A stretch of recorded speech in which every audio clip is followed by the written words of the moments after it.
Welcome to the first example of converting a double integral in rectangular form to polar form. In the intro video, we discussed how it was important to be familiar with the formulas used to convert rectangular equations to polar equations, as we see here. So if you don't already have those in your notes, you may want to copy those down.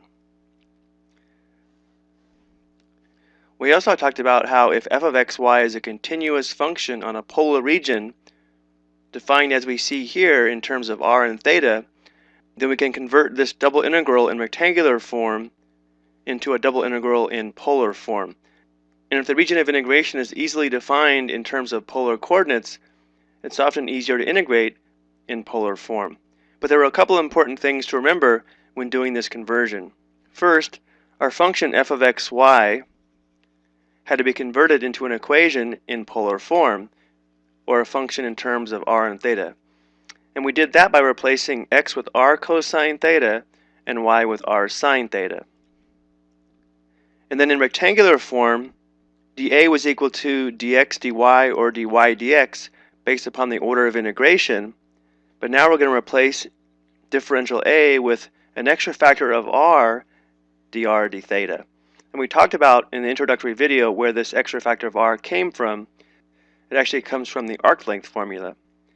So if you want to review that, you may want to take a look at that video first. In this video, we're going to focus on converting this double integral in rectangular form to polar form and then integrating it. So the first thing we're going to do is determine our region of integration. Taking a look at this integral here, because we're integrating with respect to y first, this tells us that y is going to be greater than or equal to 0 and less than or equal to the square root of 9 minus x squared. Let's go ahead and write that down. Again, y has to be greater than or equal to 0, and y has to be less than or equal to the square root of 9 minus x squared. And we also know that x must be greater than or equal to 0 and less than or equal to 3. So x is greater than or equal to 0 and x is less than or equal to 3. Let's see if we can graph this region. So y is positive, meaning it's only going to be in the first and second quadrant. And also y is less than or equal to the square root of 9 minus x squared. Let's square both sides of this. We would have y squared less than or equal to 9 minus x squared. And if we add x squared to both sides, we should recognize this as a circle with a radius of 3.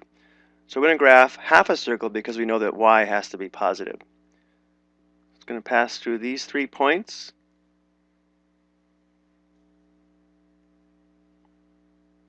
And because y has to be greater than or equal to 0, we know we're above the x-axis. And now we also know that x has to be greater than or equal to 0. Well, here's where x is equal to 0. So we have to be to the right of this line. And then x is also less than 3. So that's enough information to tell us our region of integration. It'll be this region here. Our next step is going to be to rewrite f of xy in terms of r and theta. Well, we know x squared plus y squared would be equal to r squared. So f of r theta would be the square root of, this would be r squared to the third. Well, this would be r to the sixth.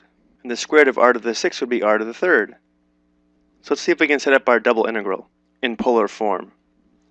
So f of r theta will be r cubed. Now don't forget we have an extra factor of r and then dr d theta. And the last step here is to see if we can determine what our limits of integration should be. So because we're integrating with respect to r first, and this is our region of integration, and because we're integrating with respect to r first, meaning the radius, we know the radius of this circle is equal to 3, so our limits of integration with respect to r are going to be from 0 to 3. And then for our limits of integration with respect to theta, because we're only dealing with the first quadrant, our angle theta would be from here to here, which would be from 0 to pi over 2. So now we just need to multiply this and then start integrating. So we've got r to the 4th dr d theta. So we're going to have r to the 5th over 5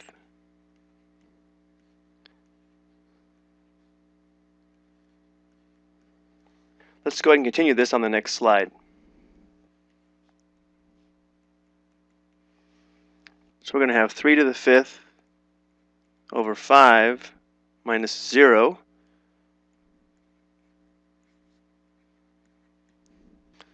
This will be 243 fifths. This will be 243 all over 5 theta, divided at 0 and pi over 2.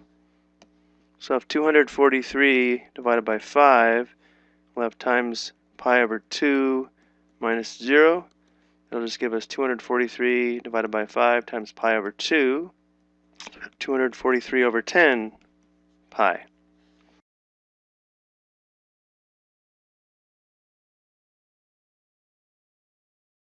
That'll do it for this first example. We'll take a look at another one in the next video.